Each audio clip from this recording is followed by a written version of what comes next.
Well, good afternoon and welcome to the webinar. We are having a webinar this afternoon called What's in Your Toolkit? And we're going to look at the status of coal in the Midwest. And we're going to have an opportunity to hear from me. I'm Cindy Winland with the Just Transition Fund, Emily Rhodes from Delta Institute, and Jessica Collingsworth from the Union of Concerned Scientists. We're happy that you're all able to join us today. We're hoping that in this presentation that we're able to provide you with some tools and some ways to move forward in the coal transition, and also with some background information about where we are today, where we've come from, and where we'd like to go in the future. So from Delta, we'll see a roadmap that has a really pragmatic approach to transition from coal and about specific tools that can be used in your community. And from the Union of Concerned Scientists and Jessica, we'll hear some summary information from their recently completed report to solar analysis that also includes some recommendations for your community. We'll have a time for question and answer at the end. So I'm going to start out and talk a little bit about the status of coal in the in the Midwest. And I'll introduce myself by just telling you a little bit about the Just Transition Fund. The fund is an initiative of the Rockefeller Family Fund. It was launched in 2015 in response to the Power Initiative, which is a program that was started through the Economic Development Administration, now called the Assistance to Coal Communities Act. And it's evolved into a much bigger effort that has three primary goals. One is to promote equity in coal transition communities, and this is both power plant and mining communities, meaning that solutions need to be locally driven, that it promotes clean energy and sustainable economic diversity, so economic solutions. The fund is fairly unique in that it's both a philanthropy providing funding to organizations and communities, but it also provides technical assistance. So we look at this as a hybrid, and our technical assistance is on the ground planning work in communities that are experiencing these transitions. Our approach is really important because it is community driven. We have believe that the most effective solutions are those that come from local decision making.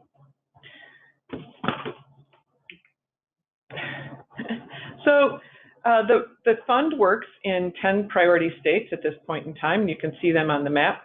It's important to point out that 85% of these communities are rural. You can see that there's a pretty big density in Appalachia, where the work started and has now moved west into communities of all types, including tribal communities in Montana, Arizona, and Colorado.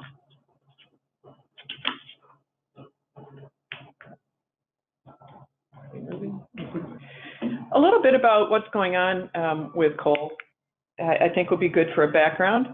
And so let's first look at the production capacity in coal mines over the last 9 years. And this is important just to show you the message that production is going down, which is really more important than the number of mines that are out there. And so this is what we can see here in this slide.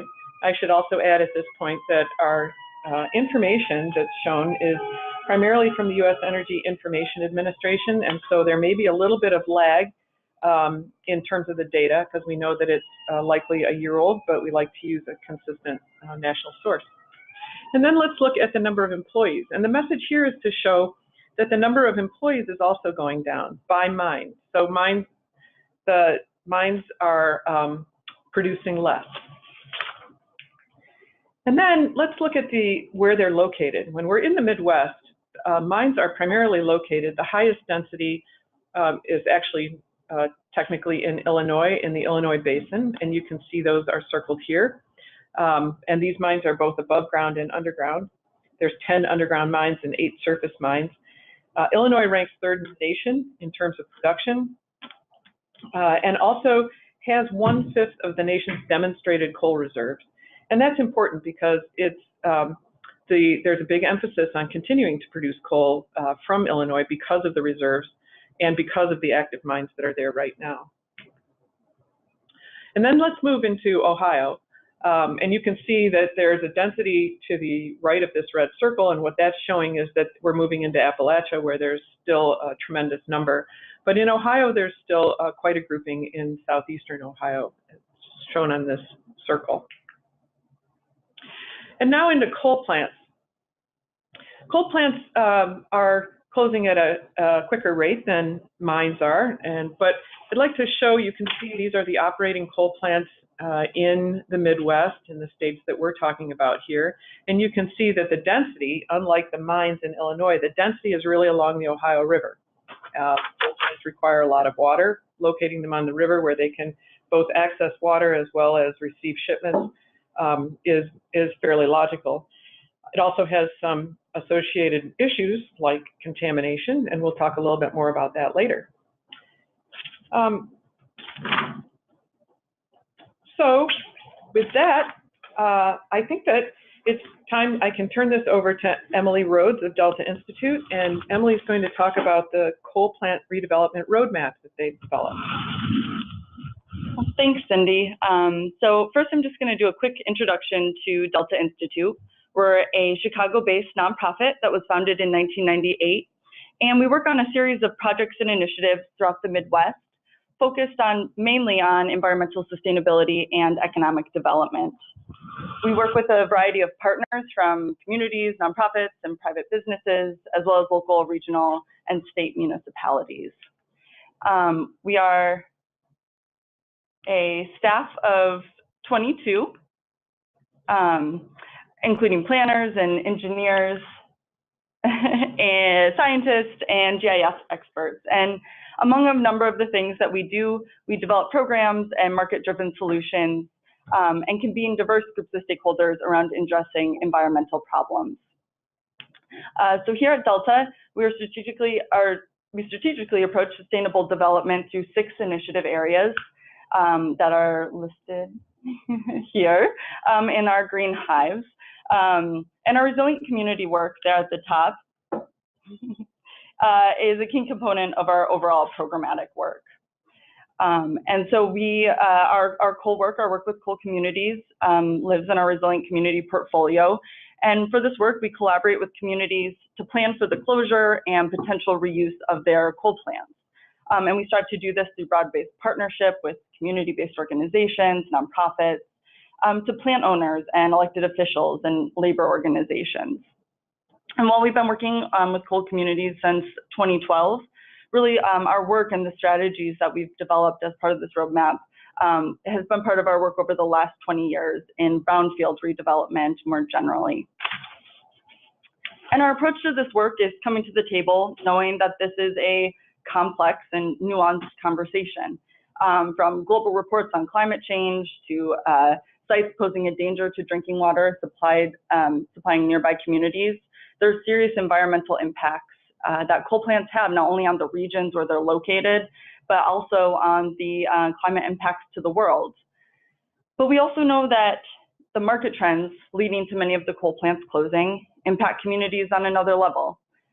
Coal plants are often a significant contributor to the local tax base and special taxing districts, to employment, and we've seen communities where the plant is really a part of their social fabric and identity. And so the communities that are hit the hardest by the declining coal industry, they have to hold both the reality of the health impacts from polluted air and land and water, as well as the economic dependence that they have on the industry. And we saw this in a lot of the stories or a lot of the communities that we profiled in our In Transition stories from coal plant communities. And so these stories are a resource on Delta's website, where we drew from media releases and environmental groups and site owners to present a selection of coal plants that are at all different stages of the redevelopment process, and looking at how they are proceeding as a way to provide ideas or kind of lessons learned to communities that are just embarking on this effort. And in communities where coal plants are still operating, sort of that moment of acknowledging that the transition will take place, acknowledging that there is a shift from social pressures, from the competitiveness of different types of energy production, that this transition is happening. And then that allows for the planning of what to do next. And so Delta is really collaborating with communities on the question of what now? And while communities face many challenges in the transition and transitioning their economy and transitioning their infrastructure, we know that these communities are home to rich assets, to natural resources, and to human capacity that can be leveraged and used as part of the transition. And so it's from this lens and with support from the Just Transition Fund that we began to develop the coal plant redevelopment roadmap. And it's meant to provide tools and resources to assist in answering that now what question. It's intended to inform the planning and response to closure, and it's divided into 5 modules. So building a coal plant redevelopment transition team, assessing economic and environmental impacts, determining site challenges and opportunities, planning an engagement strategy, and developing reuse ideas from a shared community vision. And since we started working in 2012 on these issues, we've seen from this winding road here that most transitions, they don't follow a straight path. And so the roadmap is really meant to be a set of worksheets and guiding questions and tables that regardless of where your community might be at in the transition, there's an entry point for tools and resources that practitioners can use as their communities embark on the complex effort. So what's in the roadmap? The first module, it's, as I said, divided into 5 modules. The first is about developing your transition team or your leadership team. And one of the most important lessons that we've seen, that we've learned, is that the earlier the community can begin to plan for the closure, the better the outcome. So this module encourages communities to look at where leadership may exist within their local government units, acknowledging some of their decision-making authority to move forward with the planning effort. However, it also acknowledges that some local municipalities may not always be able to take on this role. And so it's meant to get people thinking about what are the skill sets or knowledge sets that tend to be helpful when planning for the transition. So whether it's coming from local municipality or maybe a community group advocating for the future of their region, skill sets such as leadership skills, project management, and organizational and team building skills. Knowledge about planning, the land use and zoning, how the land is divided, the demographic data necessary, economic development, looking at economic impact forecasting. Community outreach is a really important part of this. We'll get to that in another module, but convening and facilitating meetings and gathering information and being able to synthesize that to help inform the transition. Grant writing for identifying where state or federal funding might be available, and then knowledge about brownfield redevelopment. So, contaminated sites where the development may be, there may be development challenges based on the perception or real contamination. So knowledge of things that can go into a brownfield redevelopment. And again, the leadership team can push the planning and outreach and visioning forward. And even when there is a leadership team internally, communities may want to look outside or may need to look for outside assistance during the transition process. So the roadmap contains some tables that include potential funding organizations from private, nonprofit, state, federal, regional level organizations that may provide dollars to do the work. They may provide technical assistance. And so this list is not exhaustive, but it's meant to help communities think through who they might have in their community that they could reach out to, or in their region that they could reach out to. And we know that none of us can do this work alone. So I heard this analogy one time. I like it. I use it a lot. But thinking about the partnerships and the funding like a layered cake here. It's not going to be one source of funding or one partnership that's going to provide, the worker replacement and training, the site cleanup, the site redevelopment. However, you can break down the transition and redevelopment into manageable pieces, and then think about who needs to be at the table at different stages in the redevelopment process, and layer them together to help the community achieve whatever goals they might have identified. So in the second module, we're looking at assessing economic and environmental impacts.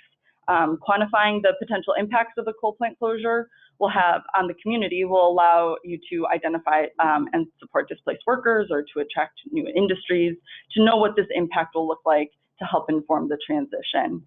And answering the questions outlined in this module can help communities and municipalities and other groups know what is coming down the line and to plan for what's next.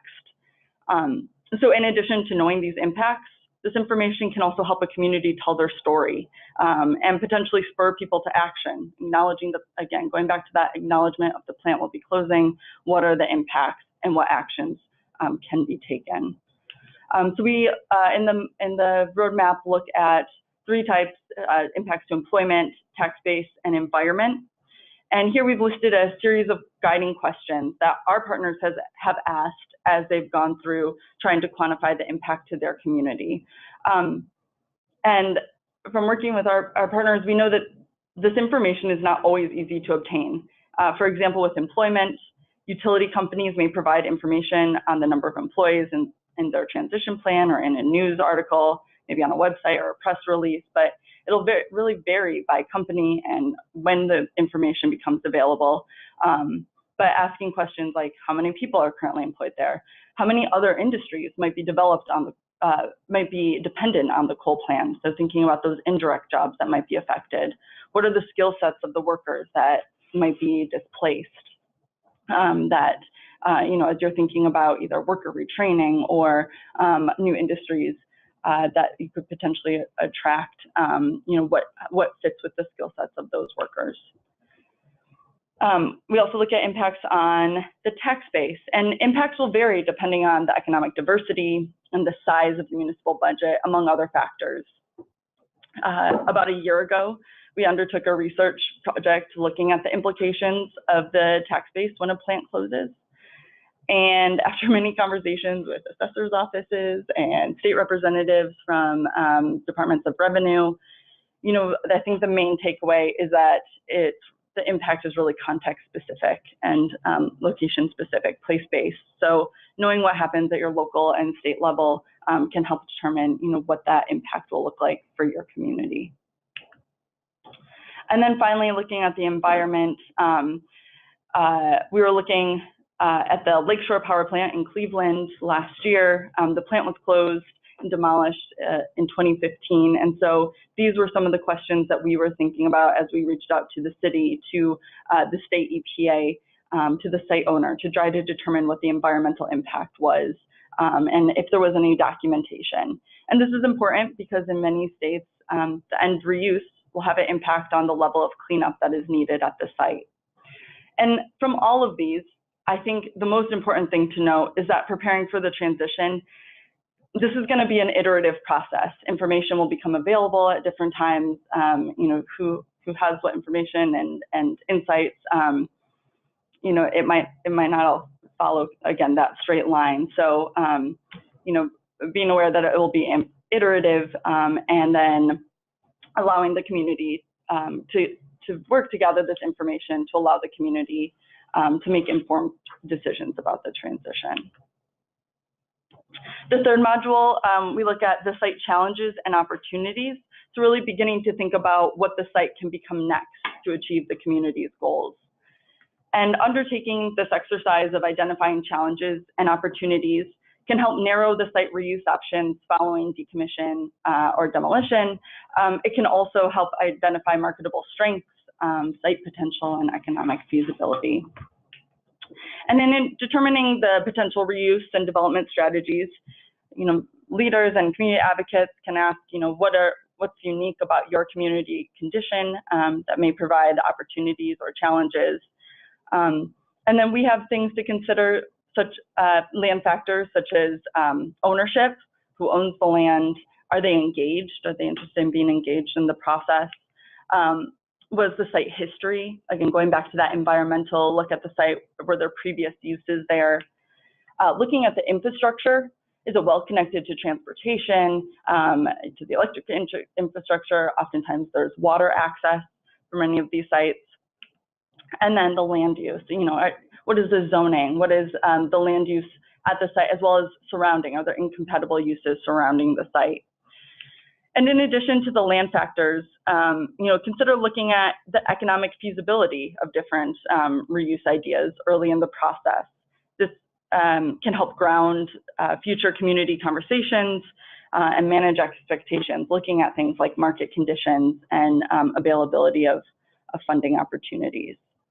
And so we set up this slide this way because because every context is different, each place, your answer to these questions, it might present an opportunity or a challenge. Maybe your community does have a master plan or a brownfield redevelopment plan, and that could be an opportunity to carry out some of those, the previous planning efforts.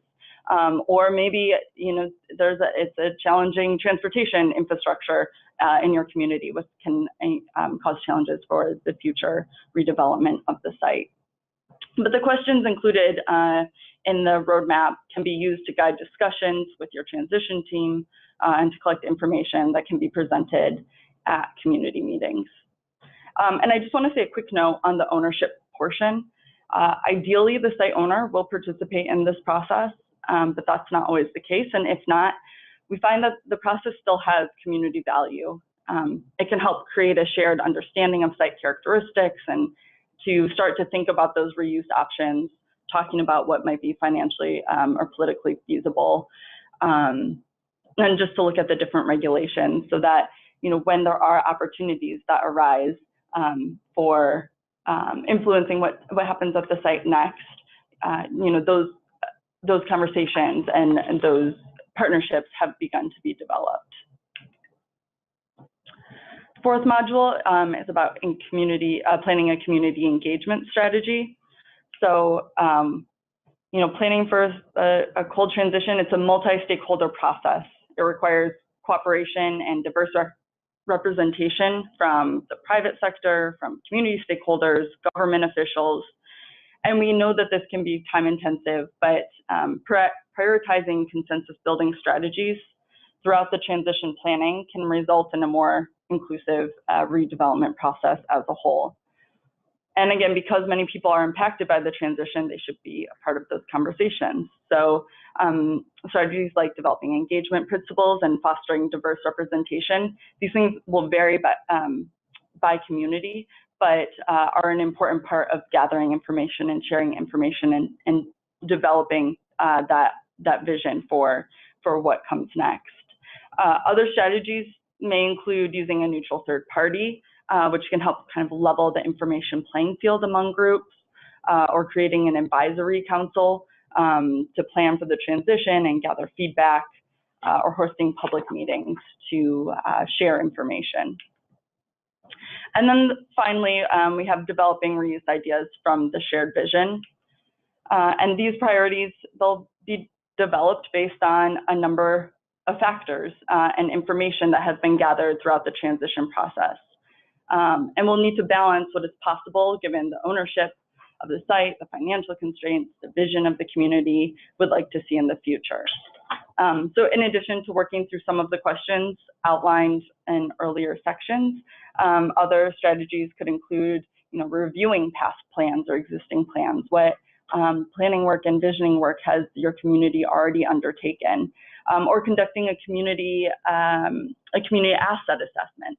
So looking at what assets your community has, including physical and natural resources, people, network, policies, things that can be leveraged throughout the transition process. The shared vision can also be used to help advocate for policies or funding that support the communities that are hit the hardest by a coal plant closing. And so I want to end with just a general thought on the challenges and opportunities about the process as a whole. So while we know that this is difficult work, it can be time consuming and resource intensive. We've seen redevelopments that can be complicated by the unexpected, whether it's change in ownership or environmental challenges. There's also a lot of opportunities. So, a lot of plants are located close to water, close to access to transportation and other infrastructure that can make them attractive. It can be a catalyst to promote brownfield planning on a wider, more community-wide level, or to welcome new players to the community, new types of industries or new businesses that hadn't been there before. And there's really a place for everyone in the process. So I'm now really excited to turn over to Jessica from Union of Concerned Scientists to talk about their report, Solar. And I think the report does a great job of providing resources to gather data and answer a lot of the questions that we've heard communities ask. Great, thank you for that. Hi all, thanks for joining today. I'm Jessica Collingsworth. I'm the lead Midwest Energy Policy Analyst and Advocate at the Union of Concerned Scientists. That's the Midwest office of UCS. And I'm going to talk today about our recent report, Switch to Solar, Illinois' Clean Energy Transition. So for those that are not familiar with UCS, the Union of Concerned Scientists is a nonpartisan science-based advocacy organization. We have 4 offices in the U.S. and work on a variety of issues. I'm in the Climate and Energy Department working to advance clean energy policies in the Midwest. So a little about the report. The Switch to Solar analysis was conducted to gauge the public health, economic, and social equity gains that could result by replacing coal plants in Illinois with clean energy technologies such as wind and solar and energy efficiency and energy storage. We found that the more quickly Illinois closes its aging, polluting coal plants and transitions to clean energy and energy efficiency, the greater the public health and economic benefits for local communities across the state. So the analysis examines 4 policy scenarios that I'm going to go into in depth momentarily, and it also examines 5 coal plants in Illinois through case studies on the costs and benefits of a replacement strategy that prioritizes local renewable energy sources combined with energy storage. We hope that this analysis will help local communities fully capitalize on new Illinois solar programs that are coming through the Future Energy Jobs Act, as well as strengthen community voices calling for clean energy, and aid in efforts to retire old polluting coal plants in communities and support the redevelopment of former coal plant sites. So this is a map of coal power plants in Illinois. As mentioned earlier, coal has historically dominated Illinois' power sector as well as nuclear power. As in many other states, though, with coal, the economic competitiveness of Illinois' aging and inefficient coal plants is in decline. Coal's share of Illinois' electricity generation decreased from 47% in 2007 to 32% in 2016. So as Illinois moves away from coal, investments in the state's diversity of renewable energy resources are increasing. We currently have over 4,400 megawatts of wind currently installed in the state, which is enough to cover the needs of more than 1 million households and makes Illinois 6th in the nation for installed wind. Illinois currently has close to 90 megawatts of installed solar in the state, enough to power more than 1,200 Illinois homes. So there's a lot of opportunity for growth in Illinois solar, as it represents only 0.07% of the state's electricity generation as of August 2018. So this map is looking at, so we have a lot of great clean energy potential that is happening now in the state and is going to continue to happen with the Future Energy Jobs Act, which I'm going to get into in a minute. But however, Illinois still has 15 operating coal plants in the state, and those are listed here. You can see through the colored circles, and you can also maybe see, even though it's pretty light, some of the retired plants that we look at through case studies in our report. So several coal plant sites still remain, and I'm going to talk a little about their impacts in the coming slides. So for the Switch to Solar analysis, we partnered with Clean Air Task Force to gauge the public health impacts of Illinois' remaining operating coal plants. Each year, coal plants in Illinois continue to cause numerous adverse health impacts, and this slide lists those. So these are annual health impacts of Illinois coal plants based on 2016 operational levels. And just some highlights from this, some of the continued numerous adverse health impacts include 356 premature deaths annually, 215 heart attacks, over 2,300 asthma attacks, and over 17,000 missed work days. So let's dive a little deeper into what we modeled and looking at the impacts of these coal plants and clean energy policies in the state. So to conduct this analysis, we used a modified version of the Regional Energy Deployment System, or REEDS, a power sector model developed by the National Renewable Energy Laboratory to analyze various policy scenarios for Illinois. So those 4 policy scenarios are listed here, the first of which is the pre-FEJA baseline. So the pre-FEJA baseline assumes existing policies without FEJA and the early retirement of the Clinton and Quad Cities nuclear power plants. So this is without FEJA passing. The next scenario is FEJA, and I keep on saying FEJA, it's the Future Energy Jobs Act, which is the clean energy bill that passed in 2016. So the FEJA scenario assumes existing policies, including FEJA, and a subsidy for continued operation of Quad Cities and Clinton nuclear plants. The third scenario is Waukegan and Edwards coal plant retirements. So this scenario layers over the FEJA scenario and retires both the Waukegan and Edwards coal plants early. So those are both still operating coal plants in Illinois, and it closes them early. Both plants are also examined in the case studies accompanying the full report, which I'll get into in a second. And the last and fourth policy scenario is the Vistra Dynegy coal plant retirement. So this layers also over the FEJA scenario and retires all 8 of Dynegy Vistra, financially struggling MISO connected plants before the end of their expected design life. So this is just to set up what we looked at in the modeling scenarios. And if folks have additional questions on this, I have lots of additional information I can share about each of these scenarios. So what are our key findings? So we found Illinois is poised for rapid clean energy growth thanks to the Future Energy Jobs Act, which passed in December of 2016. FEJA improved the state's existing renewable portfolio standard and also increased the state's energy efficiency portfolio standard. The resulting growth in energy efficiency and renewable energy can replace generation from retiring coal plants and also allow Illinois to benefit from the federal wind and solar tax credits before they expire. There's also several other benefits that we found and findings in our analysis that includes FEJA and additional coal retirements will help diversify the state's electricity mix. Additional coal retirements in Illinois will have no impacts on electricity rates. Also, clean energy policies like FEJA bring coal plants offline sooner, which reduces the public health burden caused by these plants. And lastly, retiring the Waukegan, Edwards, and other Dynegy Vistra MISO-connected plants in Illinois prevent even more public health impacts like hundreds of heart attacks, hospital admissions, incidences of chronic bronchitis, asthma, ER visits, and premature death. So as I mentioned, additional coal plant retirements would help diversify Illinois' electricity mix. So renewables and efficiency increased to 44% of Illinois' electricity generation in 2030 in the FEJA scenarios, which are the FEJA bar that you see, and then additionally the Waukegan, Edwards, and Dynegy Vistra scenarios on the right-hand side. Additionally, coal generation is 5 to 22% lower in the FEJA cases compared to the pre-FEJA baseline. So you can see through this slide how the the electricity mix changes based on each of the scenarios, and on the left-hand side is comparing to 2016. FEJA also lowers household electricity bills. So annual household electricity bill savings of $12 by 2030 under cases with FEJA, and additionally, coal retirements have virtually no impact on electricity bills, as you can see.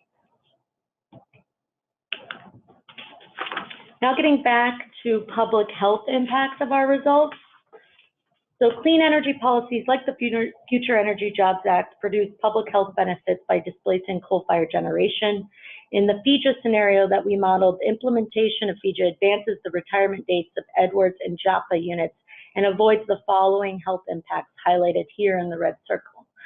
So avoided impacts include a cumulative total of 298 avoided premature deaths, 181 heart attacks, and 124 avoided asthma ER visits. In our analysis, we also looked at the avoided public health impacts of plants that have already been closed. So in this slide, we're looking at Crawford, Fisk, and Wood River. Each of those plants are also case studies that we looked at in the full analysis, and I'll provide that link to where you can find that at the end of this presentation. So retirement of these plants avoided numerous health impacts that would have occurred had the plants operated at historical levels through the year 2030. And those include nearly 2,000 premature deaths avoided through their closure, as well as over 1,100 heart attacks.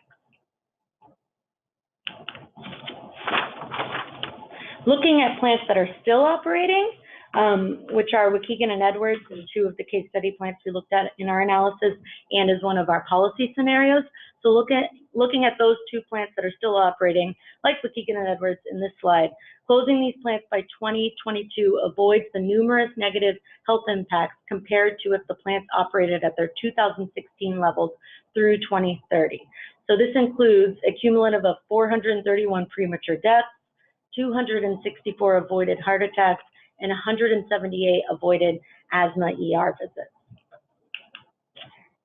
Now, if we look at 6 of the Dynegy Vistra connected MISO plants closing prior to 2030, this avoids the following health impacts compared to if the units stayed open at their 2016 levels through 2030. So you can see it avoids a cumulative 986 premature deaths, 592 avoided asthma attacks, and 408 avoided asthma ER visits.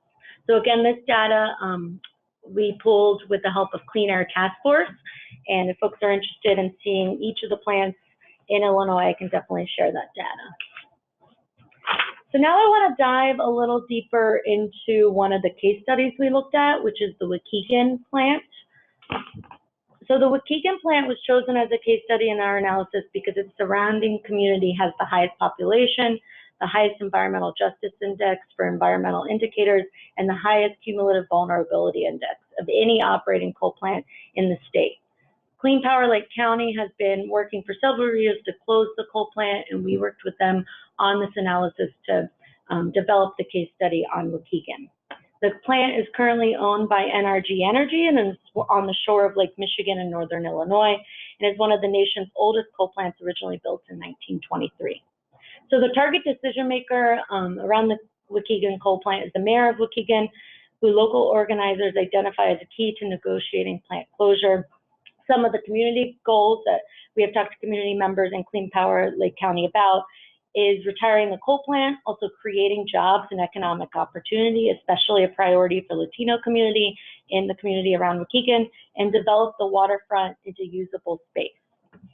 So some of the analytic results we found when looking at the Waukegan coal plant, and an argument we heard from proponents of keeping it open, including NRG, is that the plant needs to be kept open for reliability purposes.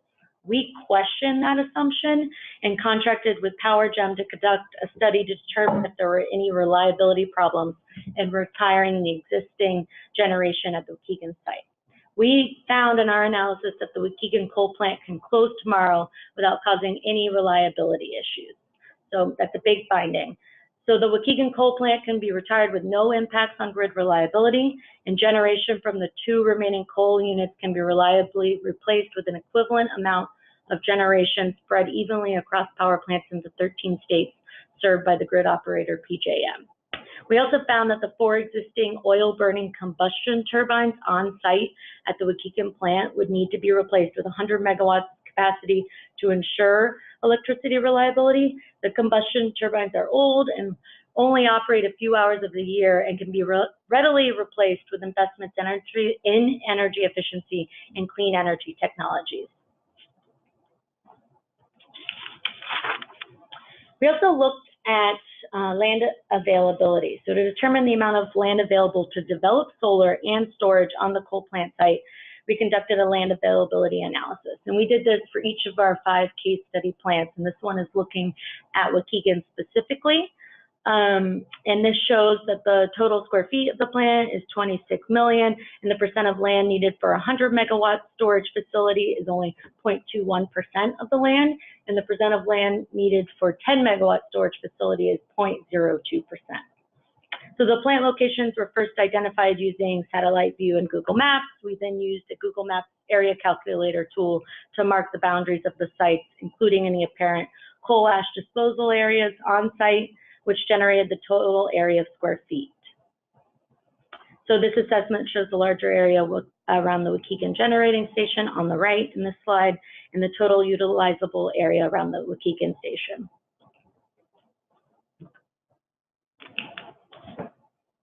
Now to look a little deeper into some of the benefits of energy storage. We used the Homer tool to look at energy storage and solar potential in Waukegan, and we found that solar storage, load reduction by energy efficiency, and the dynamics of the three could provide stable supply of electricity at the closed plant site in the surrounding area in Waukegan. We also found that the benefits exceed the cost of investing in a utility-scale energy storage system to replace the Waukegan generation. We also found that solar and energy efficiency can provide a significant electricity bill savings for homes and businesses while helping to replace the retiring coal plants. This slide just shows combining solar with investments in energy efficiency can result in additional electricity bill savings. And you can see with EE, PV, EE plus PV, and EE PV plus storage of what those bill savings are annually for a typical household in Waukegan.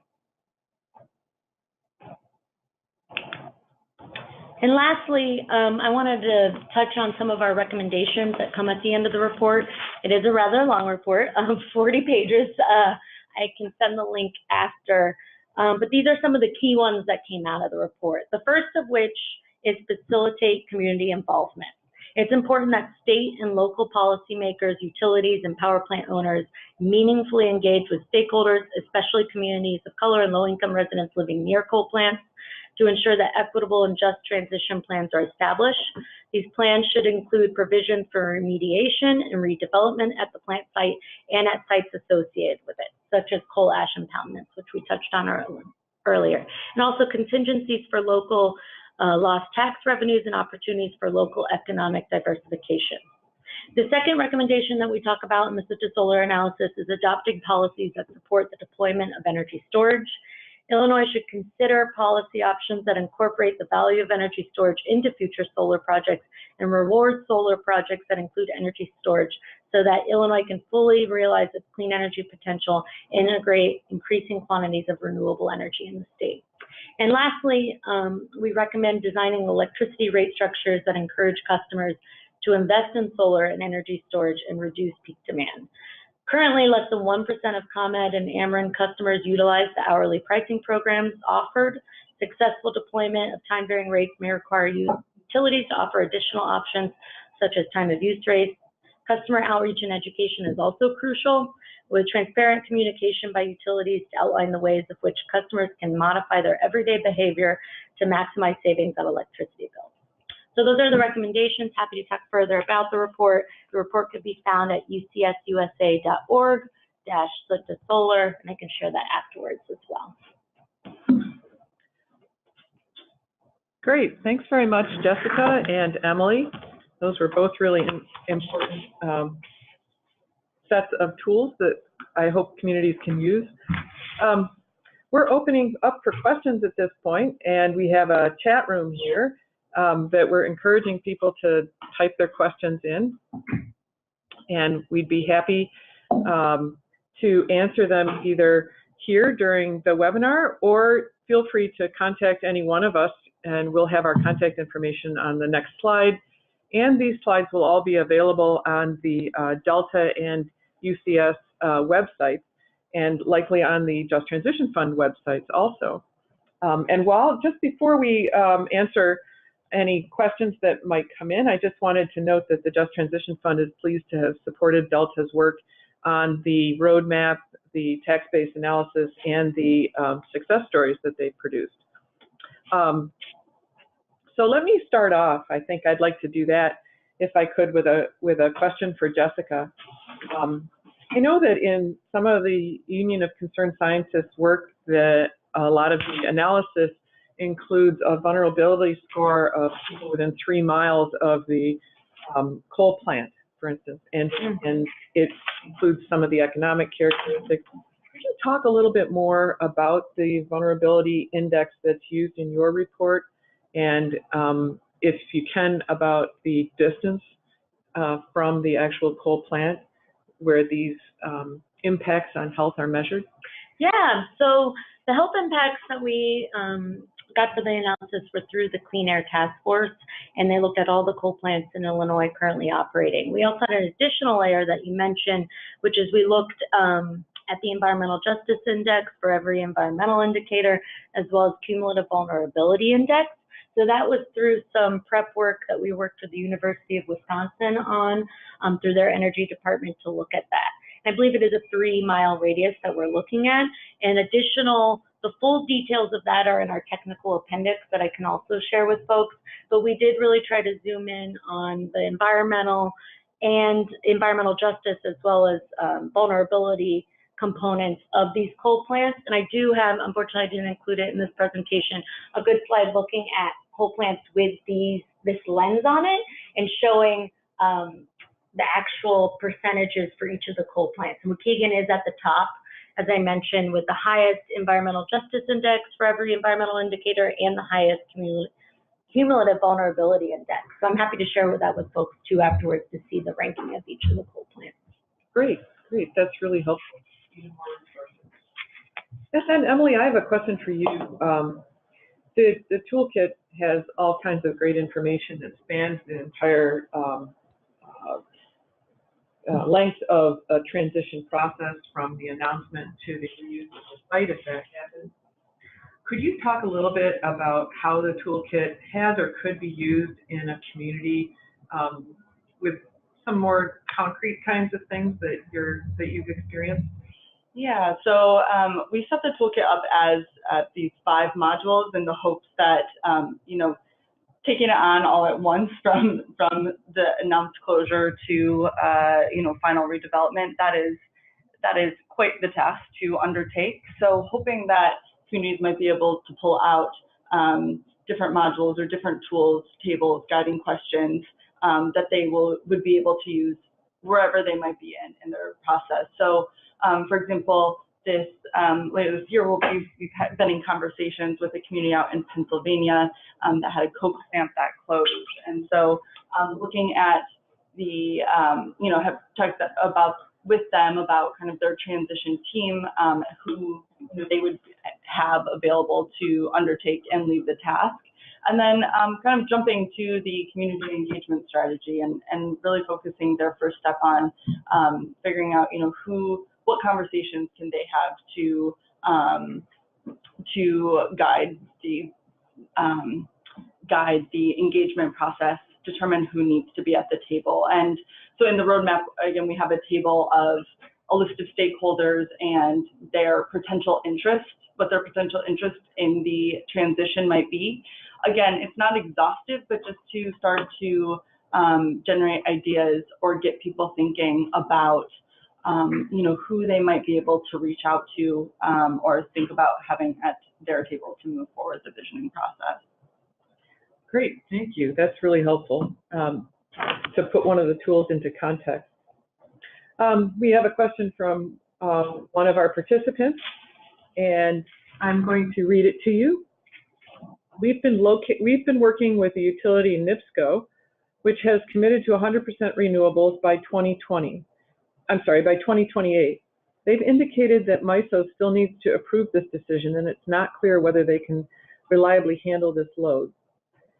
If just the retirement of one utility puts so much pressure on MISO, is it unclear whether they can handle the rest of their utilities? Has this been part of your research? That is a great question. Full disclosure, I am not our MISO person, but we do have a person on staff named Sam Gomberg at the Union of Concerned Scientists that is our MISO contact and is heavily involved in MISO work, so I'm happy to connect you with him. That's a good question. I think, and I can speak from our experience with PowerGem. So with the Waukegan plant, for example, that was an argument that we were hearing from folks, including NRG, is that the plant could not close for reliability issues. And we contracted with PowerGem, who is a consultant that uses PJM's model, and it takes into consideration the hottest days of the summer and peak days to really evaluate if that generation is needed for the entire system.